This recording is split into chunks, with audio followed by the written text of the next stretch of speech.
এই কুকুরটির মা তাকে জন্ম দেওয়ার সময় মারা গিয়েছিল। এরপর থেকে তার লালন পালনের দায়িত্ব এই গাভীটি নেয়। বাচ্চা কুকুরটি তার মা গাভীটির সাথে একসাথেই থাকতো ও খাবার খেত। এভাবে কয়েক মাস চলার পর গাভীটির মালিক কোনো এক কারণবশত গাভীটিকে বিক্রি করে দেয়। বাচ্চা কুকুরটি বিষয়টি জানতে পেরে মাকে দেখতে না পেয়ে কান্নায় ভেঙে পড়ে এবং গাভীটিকে এখান থেকে নিয়ে যাওয়ার পর বাচ্চা কুকুরটি এদের পিছু নেয় এবং সেখান থেকে মায়ের কাছে চলে যায়। এরপর যখন তারা এই কুকুরটিকে বাড়িতে ফিরিয়ে নিয়ে আসে, তখন থেকেই সে কোনো খাবারই খাচ্ছিল না, বরং পথের দিকে চেয়ে তার মায়ের জন্য অপেক্ষা করছিল।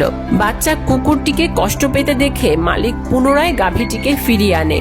বাচ্চাটি তার মা গাভীকে দেখতে পেয়ে এতটাই খুশি হয়ে গিয়েছিল যে দেখে মনে হচ্ছিল সে তার হারিয়ে যাওয়া জীবন পুনরায় ফিরে পেয়েছে। এই মালিকটিকে অ্যাপ্রিসিয়েট করে ভিডিওতে একটা লাইক হতেই পারে।